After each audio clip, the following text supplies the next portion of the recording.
Buenos dias, my familia. Um, Hoy is 20 de septiembre, is domingo. Ese día es domingo. Um, en este video, yo quiero hablar en español un poco en inglés, ¿ok? Oh, ahora me habla en inglés. Uh, why many Americans struggle to learn a second language?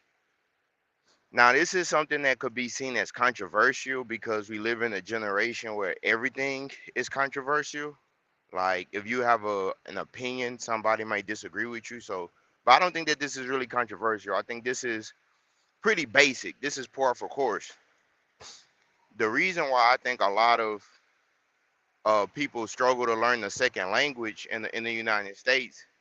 I did another video talking about this, but the number one reason is English is a language uh, that is spoken around the world. You know, the British successfully colonized a lot of different places around the world, hundreds of countries. Well, at least say at least 100 countries. Excuse me, because it's about 190 countries, 175 countries, depending on how you want to count it. But so a lot of people speak English around the world. Um, and so or a version of English, right? A dialect of English. So as an American, which I am, a lot of Americans might not see the need to learn the second language. So that's the number one reason. Two, I think that we do live in a bilingual society. Like, if I'm going to be honest with you guys, almost half of the major cities in the United States have people that speak second languages. Chicago, New York, Miami, Houston, Los Angeles, to name a few. Um, I would say Spanish, due to the history of the United States and the Spanish owning some of the states that later became uh, the United States. A lot of people speak Spanish here, and I think that Americans not learning Spanish is somewhat problematic, at least for the English speakers, because not even getting into politics or anything like this, but imagine you have at least 75 million people in your country that speak another language as a dominant language, and you can't communicate with any of them. It's only about 300 million people in the United States. So it's millions of Latinos in the United States who their dominant language is Spanish.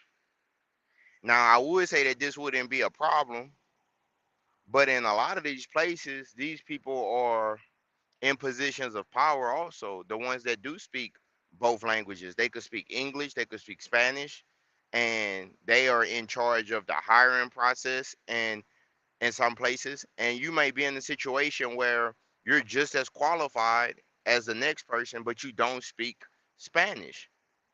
Now, this is just me being realistic. I'm not saying this to state about it as being unfair. It's just a reality. I mean, this is the same way that they feel about English. They may be just as qualified as someone else, but that other person speaks English as a native language, so the native speaker get the job. But things are changing because of this process of like having so many people who speak Spanish. So I just took it upon myself. I was like, man, I'm going to learn Spanish as best as I can. And they have a European fluency scale where it goes from A1 to C2. A1 is like you're like most basic. Then it goes from A1 to A2 is like you could speak on like an elementary level. Then B1 is like B1 and B2. I would kind of say is like you're mostly fluent in the language.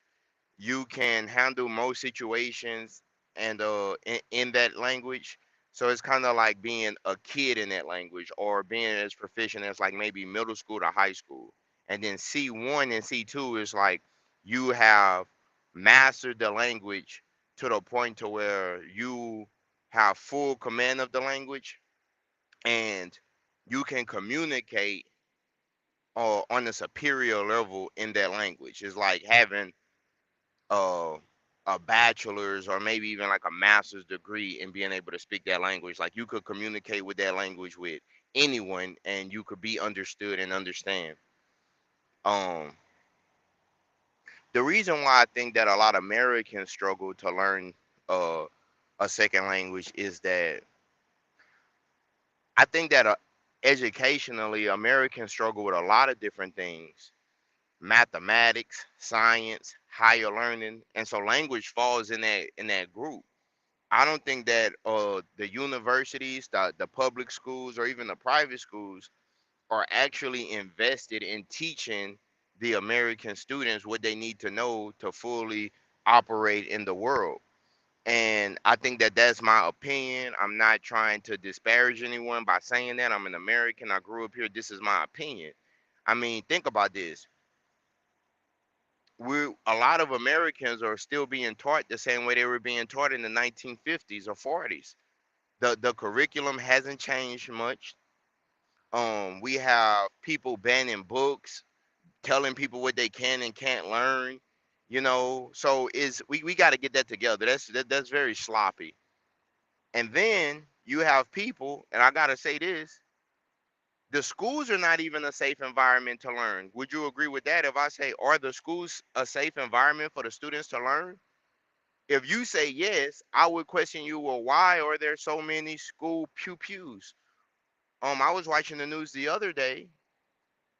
I was watching Telemundo, and there was a school pew, and I'm sitting there thinking to myself, how can the kids learn, and if they go to school, they might be attacked? That doesn't even make sense, guys.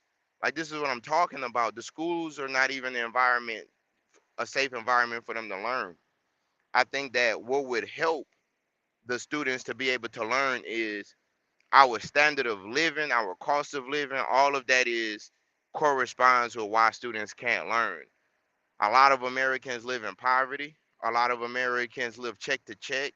A lot of Americans can't afford certain things. Then, when they want to get into higher learning, they have to go into debt in order to pay for a college degree or go to the community college. So, education here is seen as a commodity, something that could be bought and sold. And this is one of the reasons I think that a lot of Americans struggle to learn in general, but even when it comes to a second language. To learn a second language, a lot of Americans look at it like that's another bill, that's another expense I would have to pay. Would you agree with that? Would you agree that most Americans view education as another bill? Now, when you think about private school, higher learning, the cost of tuition, would you agree that the average American cannot afford certain things in order to give their kids the best education that they possibly could afford? I would say so. And then when we look at the safety of the children, I mean, there's so many stories, if you just research this, about teacher misconduct, student misconduct in the school also. The safety of of the children, outsiders being able to come to the school with rifles, pistols, and hurt people in the school. Then the police department, the district attorney, the governor sometimes get on television and say, "Hey, this is so sad. Keep us in your prayers." And then a couple months later, it's another pew pew at the school. This is ridiculous. This is very shameful. Do you know how this make America look to the outside world? That you can't even protect the weakest among you, the babies. So before we can even get into learning a second language or learning mathematics or science, before we could get into learning a second language, learning mathematics proficiently or science, things that could better help the United States or help the Americans, first we got to get into a situation where the children are safe. First, we got to have our most basic needs met and make sure that the economy is stable so that people can afford to actually rest a little bit. Because if you're working 12, if your parents are working 14-hour days, 12-hour days, 70-hour weeks, both parents are working 60-hour weeks to put food on the table. They might not have a lot of time to spend with the kids to teach the kids what they need to know. So one of the reasons that people struggle to learn the second language is that Americans are overworked and underpaid. Now, would you agree with that? If I say most Americans are overworked and underpaid, would you agree with that? Or would you say that I'm just blowing smoke? So I would love to hear what you have to say. This has been my opinion on my broadcast. Thanks for tuning in. I'm about to actually go study. It's early in the morning. Bienvenidos a mi canal. Gracias por your atención. And suscríbeme en comentario de mí. ¿Cuál es tu pregunta? And ¿cuál es tu mente? And uh, I would love to have your opinion. Uh, yo quieres tu opinión. Este uh, topic. Gracias. Paz.